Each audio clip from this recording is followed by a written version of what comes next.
अब निकल आए तो हाथी चले बाजार, कुत्ता भौंके हजार।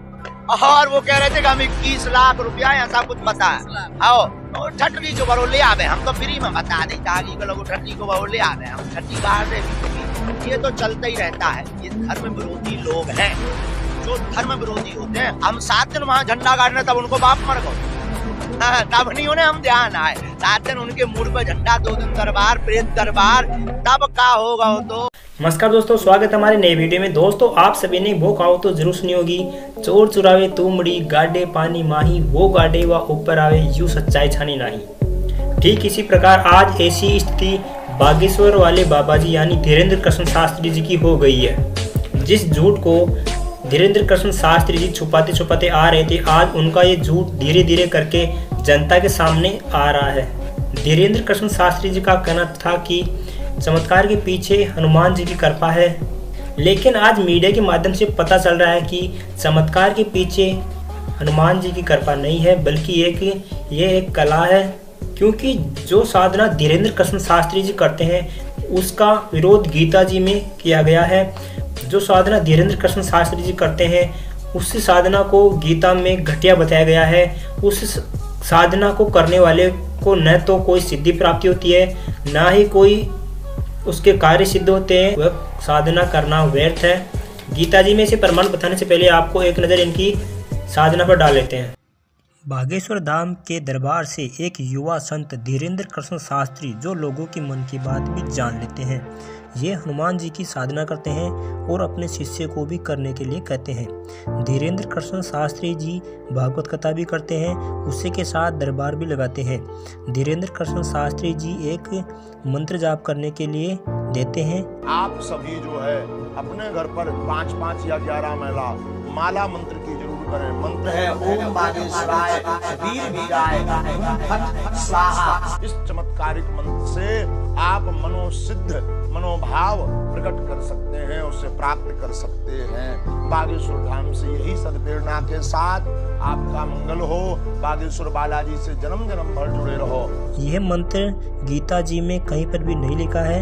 आइए आपको बताते हैं कि क्या जो साधना धीरेन्द्र कृष्ण शास्त्री जी कर रहे हैं, जैसे कि हनुमान जी को इष्ट मानना और एक मनमुखी मंत्र जाप करना और करने के लिए देना, इस साधना का कहीं गीता में प्रमाण मिलता है या नहीं, तो आइए जानते हैं। अब आपको दिखाते हैं श्रीमद् भगवत गीता।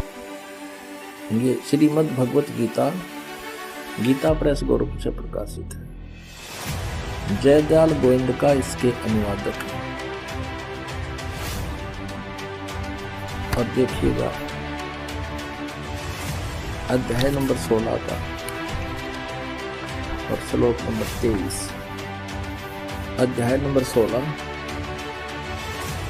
श्लोक नंबर 23।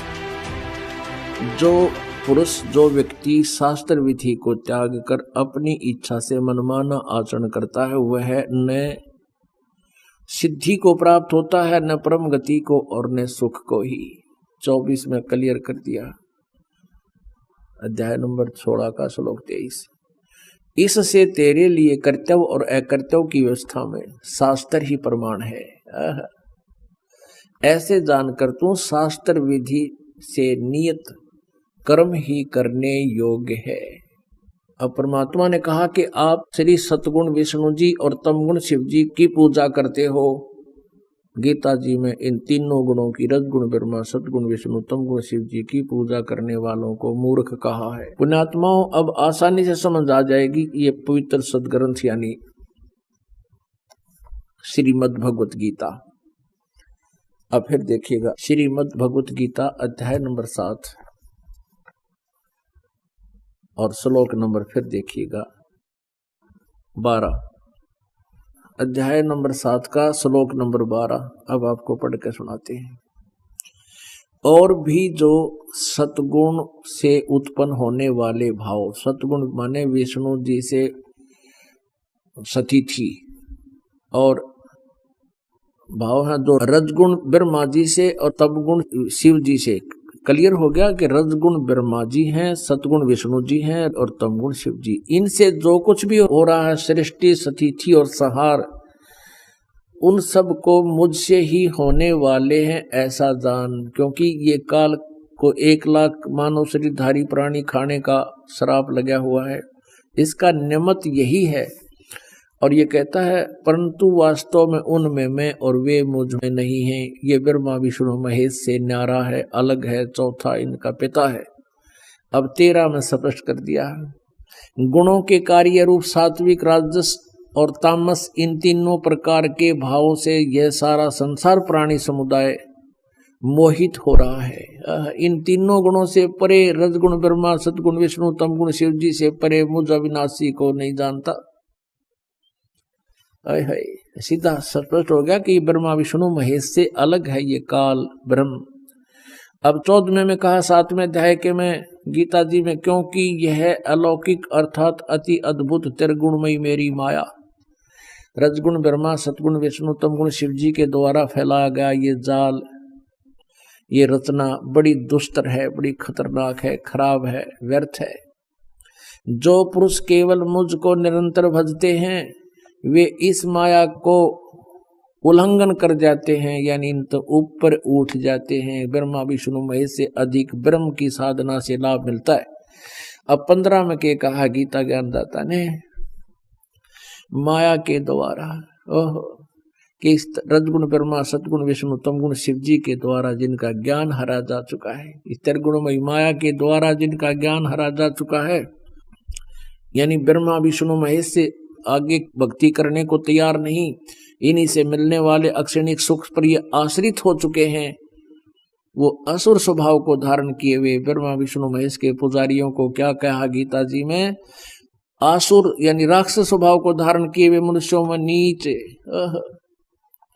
दूषित कर्म करने वाले मूढ़ लोग यानी मूर्ख लोग मुझको नहीं भज। हरे हरे श्री कृष्ण कृष्ण हरे हरे, राधे श्याम सीताराम, राधे राधे श्याम राधे। ओम नमः शिवाय, ओम भगवते वासुदेव नमः। ये गायत्री मंत्र, ये मोक्ष मार्ग के मंत्र नहीं है, ये व्यर्थ है, यूजलेस है। गीता जी अध्याय नंबर 16 के श्लोक नंबर 23 और 24 में स्पष्ट किया कि जो शास्त्र विधि को त्याग कर मनमाना आचरण करते हैं, मनमानी पूजाएं जाप करते हैं, उनको न तो सुख होगा, ना कोई गति होगी, ना उनकी कोई उनको सिद्धि प्राप्त होगी, अर्थात यूजलेस। इसलिए 16वें अध्याय के फिर 24वें श्लोक में स्पष्ट किया गीता जी में, इससे तेरे लिए अर्जुन कर्तव्य और अकर्तव्य की अवस्था में कौन सी साधना करनी चाहिए और कौन सी त्याग देनी चाहिए। सदग्रंथों को आधार मानना, किसी के लोक वेद पर आधारित मत होना।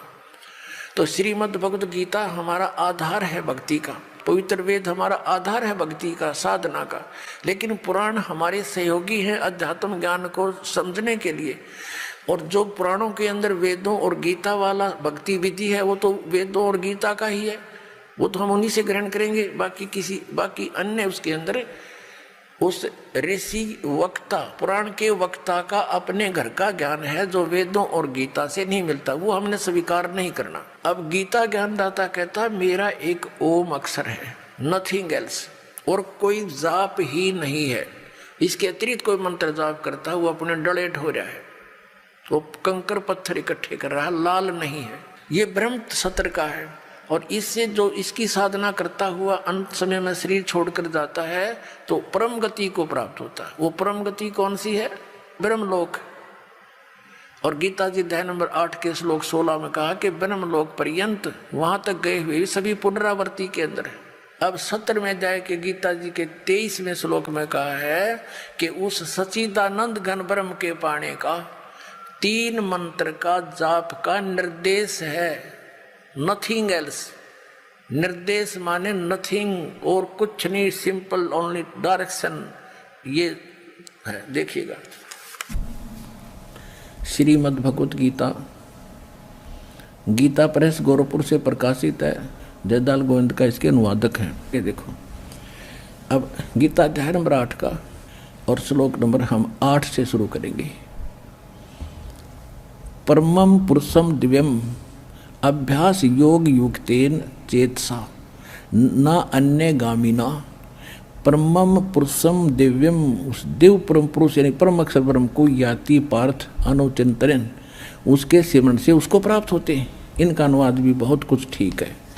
8वें अध्याय का 8वां श्लोक। हे पार्थ, यह नियम है परमेश्वर के, गीता ज्ञानदाता से अन्य है वो, अध्ययन नहीं अभ्यास योग युक्तेन, यानी जो मंत्र वो तत्वदर्शी संत देगा 3 नाम का, ओम तत्सत।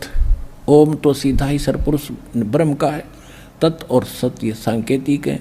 ओम और तत् मिलकर ये 2 अक्षर का सतनाम बनता है। वो तत् सांकेतिक है, जो आपको प्राप्त है उनको खूब पता है। और सतयु आदि नाम है, ये अलग मंत्र है, जो सार नाम प्राप्त है उन पुण्यात्माओं को खूब ज्ञान है। तो यहाँ ये स्पष्ट कह रहा है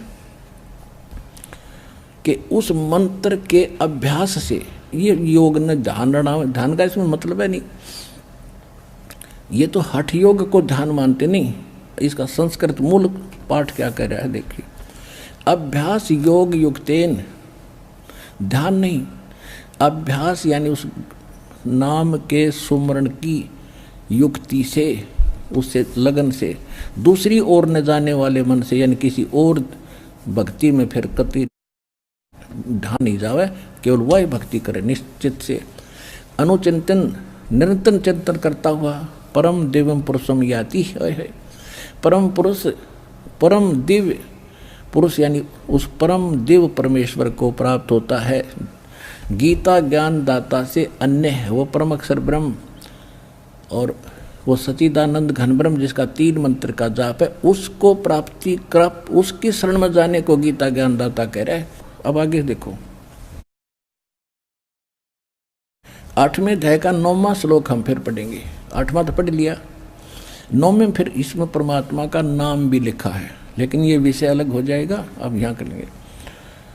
जो कवियम सर्वे कर दिया, कवियम ये लिखना था, जो कबीर देव है अनादि, सबके नियंत्रता, सूक्ष्म से भी अति सूक्ष्म, सबके धारण पोषण करने वाले, अचिंत स्वरूप और सूर्य के सदृश चेतन।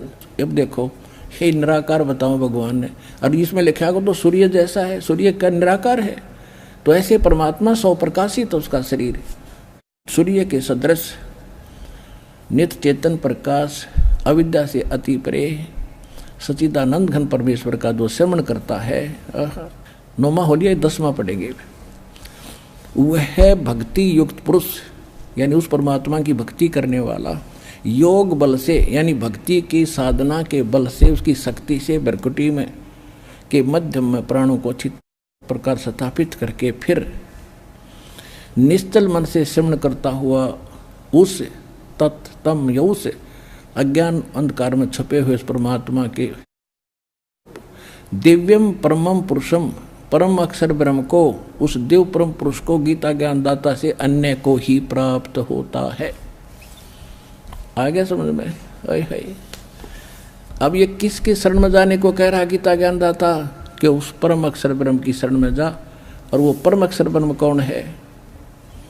अनंत कोट ब्रह्मांड का एक रति नहीं भारे, सतगुरु पुरुष कबीर हैं ये कुल के सृजनहारे। वो कौन कबीर? हम सुल्तानी नानक तारे, दादू को उपदेश दिया, जात दुलाहा भेद न पाया, वो कैसी मोह कबीर हुआ। He is God, Kabir is the weaver name of God. वो कबीर दुलाहा है उस परमात्मा का नाम। तो संत रामपाल जी ने प्रमाण देकर बताया कि ये साधना गलत है, और आप अपनी राय कमेंट बॉक्स में अवश्य दें। आज के लिए बस इतना ही, मिलते हैं ऐसे नेक्स्ट वीडियो में, तब तक के लिए धन्यवाद।